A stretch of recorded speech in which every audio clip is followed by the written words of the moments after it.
pessoal, tudo bem? Hoje eu vou fazer a correção da lista de exercícios de função de primeiro grau. Então, eu escolhi algumas, vou fazer na ordem que eu acho que é a ordem de facilidade entre elas, mas, tipo, da mais fácil para mais difícil, mas eu vou deixar no final do vídeo uma foto de todas as resoluções, porque eu fiquei com muito pesar de não dar todas para vocês. Mas para o vídeo não ficar muito longo, eu não posso fazer todas aqui. Mas qualquer coisa, vocês podem tirar dúvida no Google Classroom. Se você ainda não tá no Google Classroom, vai lá no Instagram da Solidari e aí vai ter um link na bio de um formulário para você poder entrar no Google Classroom, para você ser nosso aluno. E aí você vai poder fazer mais perguntas pra gente sobre isso. Enfim, vamos começar. Nós vamos começar pelo número 7, que é o que eu acho mais fácil dos que eu vou fazer. Não é o mais fácil da lista, mas é o mais fácil que eu acho importante de fazer. Enfim. Nessa 7 fala o seguinte, que comparando as contratações desse setor no mês de fevereiro com as de janeiro desse ano, houve um incremento de 4.300 vagas no setor, totalizando 880.605 trabalhadores. Olha aqui, o que falou aqui é que estava no mês de janeiro para o mês de fevereiro, somaram 4.300 trabalhadores. Calma, talvez seja pequeno para vocês verem. Para o mês de fevereiro. E aí, no final, trabalhadores finais, em fevereiro, era 880.605. É isso aqui que o enunciado nos deu. E aí ele pediu para a gente poder supor que o incremento de trabalhadores do setor varejista fosse o mesmo nos 6 primeiros meses do ano. Então, é como se daqui para janeiro aumentasse esse mesmo tanto, daqui para março também aumentasse esse mesmo tanto, de março para abril também aumentasse esse mesmo tanto aqui. Então, a gente pode perceber que essa é uma relação de função afim, porque antes tinha um total aqui, que aí foi aumentando 4.300 a cada mês. Como que a gente pode fazer isso?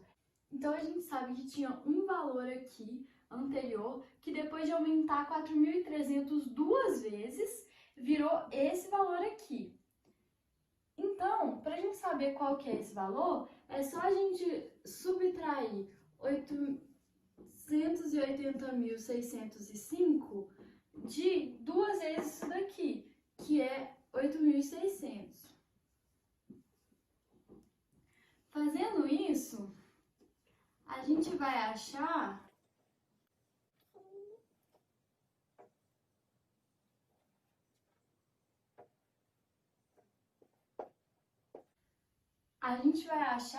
esse valor aqui, era o valor inicial, que era o valor que tinha em 31 de dezembro. Tinha esse número de gente trabalhando. Aí depois, a cada mês, foi aumentando 4.300 pessoas no setor. Como que a gente pode representar isso numa função de primeiro grau? A gente pode falar que o número de trabalhadores do setor é igual a esse número aqui, mais 4.300x.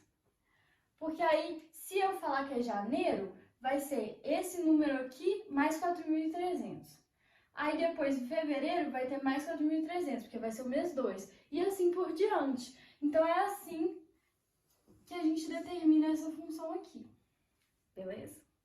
Dá uma apagadinha aqui. Então, gente, agora a gente vai fazer o número 6, que é uma questão até fácil, sim, mas às vezes algumas pessoas acertaram não tendo feito toda a conta, porque acabou que coincidiu com uma coisa da realidade. Olha aqui, falou, num campeonato de futebol de 2012, um time sagrou-se campeão com um total de 77 pontos, em 38 jogos, tendo 22 vitórias, 11 empates e 5 derrotas. No critério adotado para esse ano, somente as vitórias e empates têm pontuações positivas inteiras. As derrotas têm valor zero e o valor de cada vitória é maior que o valor de cada empate. Quando eles dão essas afirmações aqui pra gente, eles estão pedindo pra gente calcular. Porque às vezes você gosta de futebol, aí você sabe que no Brasileirão eles dão 3 pontos por vitória e 1 ponto por empate, e acabou que coincidiu isso aqui.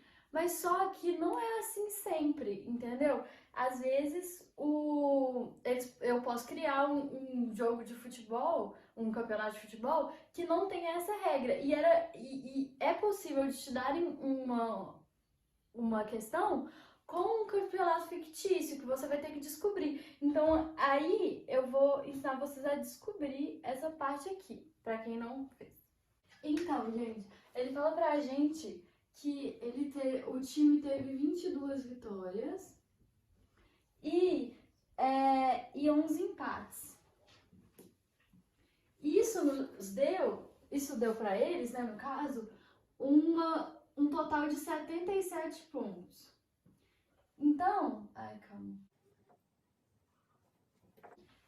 Então, ele teve essa soma de pontos aqui como resultado de uma adição de 22 vezes o ponto que se ganha por vitória, mais 11 vezes o ponto que se ganha por empate. Considerando que ele falou aqui pra gente que as derrotas não tem um valor, tipo, não perde nem ganha ponto.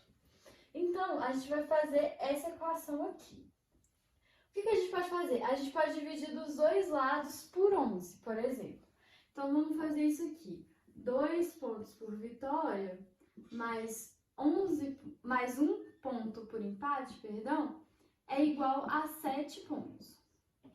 Então, eu vou olhar aqui agora como que eu posso somar duas parcelas e obter o número 7. As nossas hipóteses são as seguintes. Eu posso obter o número 7 somando 1 e 6, por exemplo. Aí eu posso somar também 2 e 5, eu vou obter o número 7. E também eu posso obter o número 7 somando 3 e 4. Existem outras somas também, que são importantes para análise combinatória. Por exemplo, aqui seria 4 e 3, 5 e 2 e 6 e 1. Mas só que para esse caso aqui não vai fazer muita diferença. Aí eu vejo aqui que eu tenho uma parcela par, que tem que ser par. E aí eu vou dividir ela por 2 para achar qual que é o ponto da vitória. E depois uma que, no caso, vai ser ímpar. Aí se eu dividir o 6 aqui em 2, é como se fosse 2 vezes 3 pontos. Aí esse daqui seriam os pontos da vitória, se essa for a hipótese certa. E aqui, nessa conta aqui, o 2 é o par, né? Porque eu não posso ter um ponto, tipo, 1,5 para vitória. Então, eu teria que dividir esse par aqui. Então, seria 2 vezes 1. O ponto da vitória seria 1 nessa hipótese. E aqui seria 2 vezes 2. Então, o ponto da vitória seria 2. Só que você concorda comigo que não faz muito sentido, e aqui no enunciado até fala também que o valor de cada vitória é maior do que o valor de cada empate.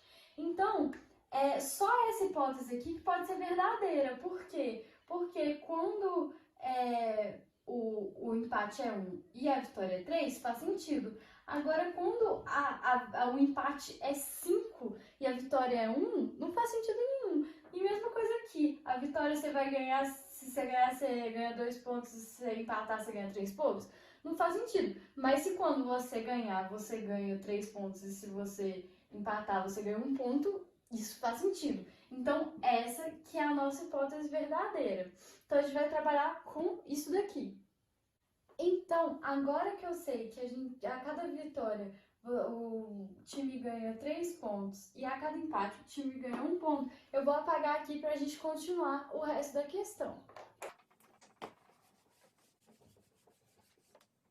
Agora, eles falaram aqui pra gente que um torcedor achou injusto as derrotas serem 0, porque antes eles já nos garantiram que a derrota era 0 em 2012. Mas em 2013, esse torcedor quis mudar, que aí a derrota ia valer -2, ia perder 2 pontos por derrota.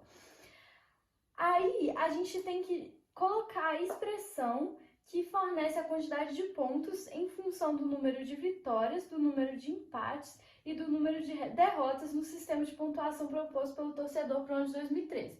Ele propôs aqui, também fala, que é para manter a pontuação da vitória e do empate. Então, a gente vai lembrar que a vitória era 3 pontos. O empate era 1 ponto. E agora a derrota calma, eu vou escrever assim, o ponto por vitória e o ponto por empate, porque vai ser diferente das nossas variáveis que a gente vai colocar. E os pontos por derrota vai ser menos 2. Então, a gente vai fazer o seguinte, quantos pontos, qual que é o cálculo que eu vou fazer para saber qual que é o ponto de um time? O ponto de um time vai ser 3 vezes o número de vitórias que ele tiver, mais 1 vez o número de empates que ele tiver e menos, 2 vezes o número de derrotas que ele tiver. E isso vai ser igual à pontuação total dele. Como esse 1zinho aqui não faz diferença muito ele tá, a gente vai ver que essa opção é igual à letra D. Então, questão 6, letra D.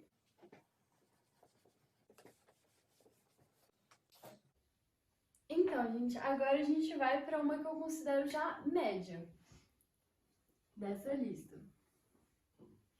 que é a número 8.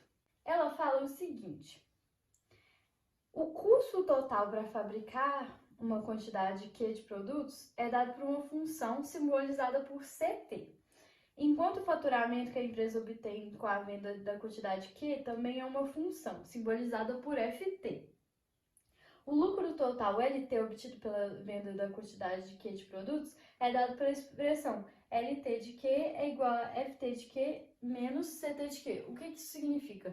Que a função do lucro em função da variável Q é igual a uma subtração entre 2 outras funções, também na variável Q. Aí eles já dão aqui pra gente quais que elas são.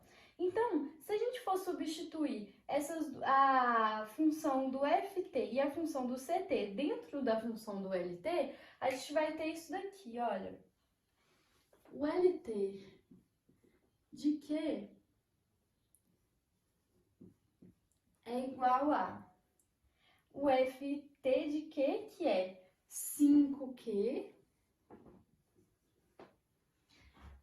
menos o CT de Q, que é menos, então aí a gente vai abrir um parênteses, porque a gente vai fazer o oposto de toda a função, não só o primeiro termo. Vai ser menos 2Q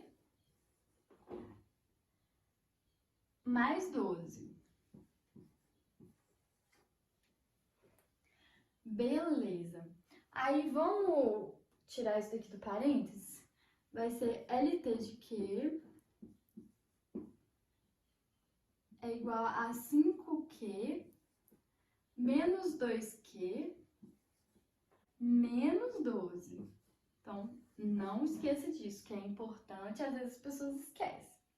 Então, aí juntando esses dois fatores aqui, a gente vai ter que LT de Q é igual a 3Q menos 12. Beleza. Aí, o que eles nos pediram aqui? Qual a quantidade mínima de produtos que a indústria terá que fabricar para não ter prejuízo? Mas o que é ter prejuízo? É tipo assim, você gastou tanto para fazer esses produtos, você gastou um tanto. Se você ganhar menos do que isso, se você ganhar esse tanto aqui, você vai ter um prejuízo. Agora, se você ganhar esse mesmo tanto que você gastou, você não vai ter lucro, mas você também não vai ter prejuízo. Mas se você gastar mais do que esse tanto, aí você vai ter lucro. Então, o que a gente vai fazer? A gente vai igualar o lucro, essa equação aqui do lucro, a 0 ou maior que 0. Por quê?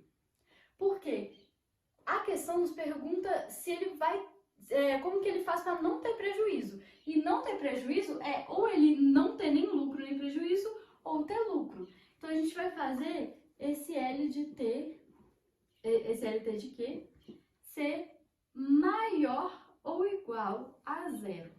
Que aí, se ele for maior ou igual a zero, a gente sabe que não vai ter prejuízo. Pelo menos isso, não vai ter prejuízo. Enfim, aí a gente continua aqui com 3Q, que é o Q é igual a isso, né? Menos 12 é maior ou igual a zero. Deixa eu parar aqui. Nesse caso, então, 3Q é maior ou igual a 12, passou o 12 para lá. E aqui, então, Q é maior ou igual a 4. Então, se o Q é maior ou igual a 4, significa que tem o menor número que ele pode ser, é o 4. E todos os números depois do 4 ele também pode ser. O número para não ter prejuízo. Então, a resposta é 4 quantidades. É o mínimo que você precisa para não ter prejuízo. Resposta letra D.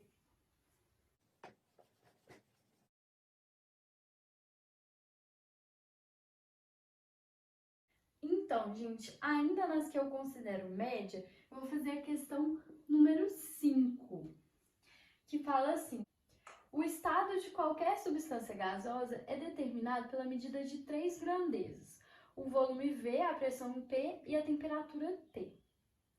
Aí aqui tá falando que o quociente PV sobre T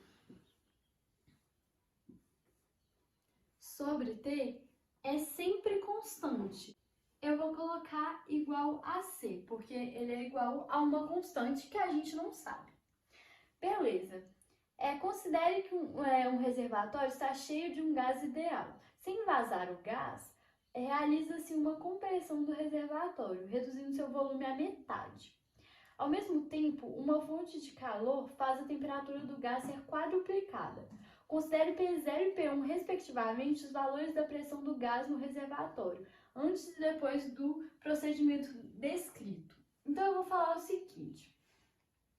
Eu vou chamar esse P de P0, que ele pediu para eu chamar. Aí eu vou falar que essa é a situação inicial. Beleza.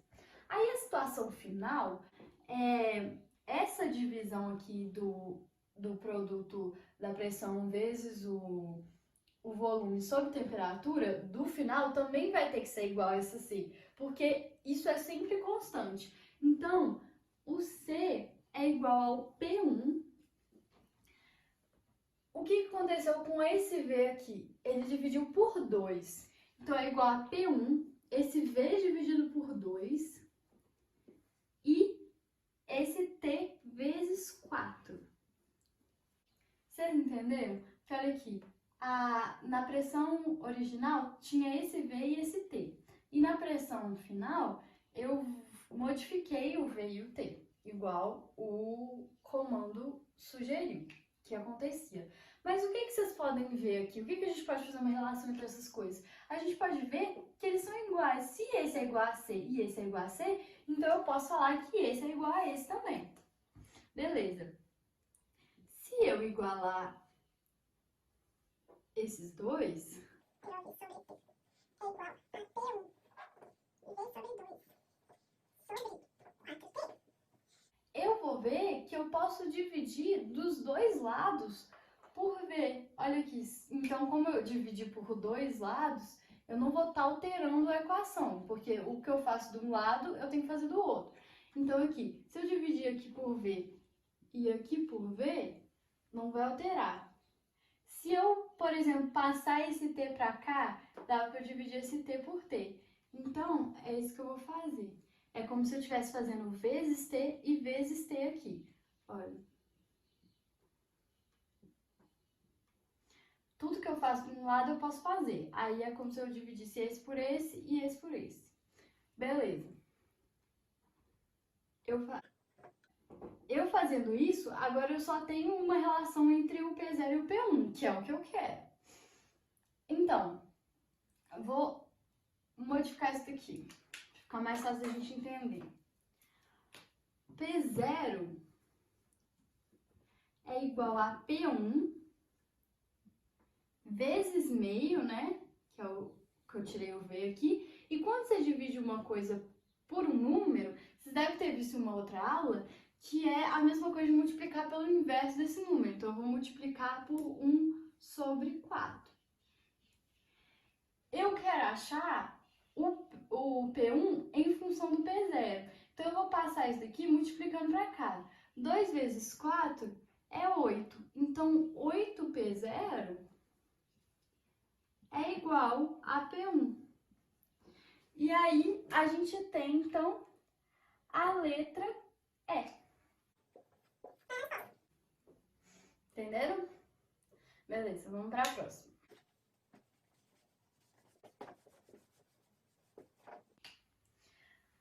Então, gente, agora eu vou fazer a 9, que é uma que eu já considero mais difícil do que as outras que eu fiz. Ela fala que em uma cidade, os impostos que incidem sobre o consumo de energia elétrica residencial são de 30% sobre o custo do consumo mensal. E o valor da conta a ser paga no mês é o valor cobrado pelo consumo acrescido dos impostos. Considerando X o valor total da conta mensal, então eu vou colocar aqui, X é o total da conta.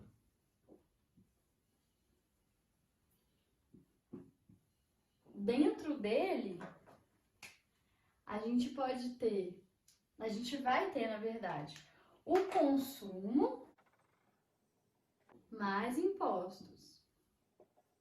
Beleza.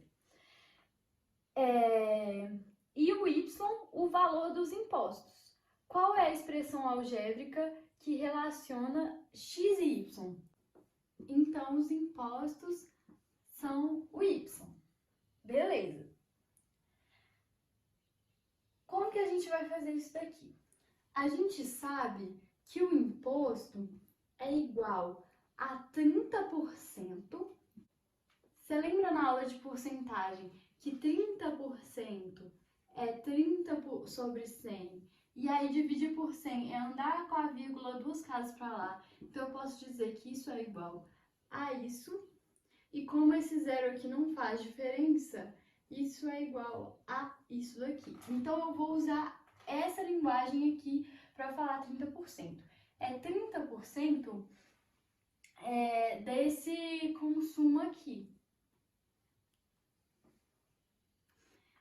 Então até agora a gente tem duas equações, que é essa daqui que a gente acabou de fazer e essa daqui que a gente fez no início. A gente só não tinha colocado em forma de equação, que é igual ao consumo mais os impostos. Beleza, a gente tem que fazer uma forma de apagar esse C aqui, juntar essas duas equações em uma só, sem o C, porque a gente quer uma função só em função de Y e X. Beleza. Como é que a gente pode fazer isso? A gente pode separar esse C aqui. A gente pode transformar essa equação aqui em C é igual a X menos Y. Vocês entenderam o que eu fiz? Eu passei esse Y para cá e aí ficou C é igual a X menos Y. Beleza. Aí eu vou colocar isso daqui no lugar desse C aqui. Olha só. Y é igual a 0,3 que multiplica X menos Y. Aí, eu vou ter Y é igual a 0,3x menos 0,3y. Passo esse menos 0,3y para cá como mais 0,3y. E aí, então, eu tenho 1,3y é igual a 0,3x. E aí, o que eu faço agora?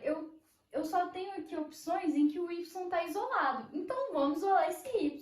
A gente vai pegar aqui, ó, y é igual a 0,3x sobre 1,3. E essa resposta a gente tem na letra A.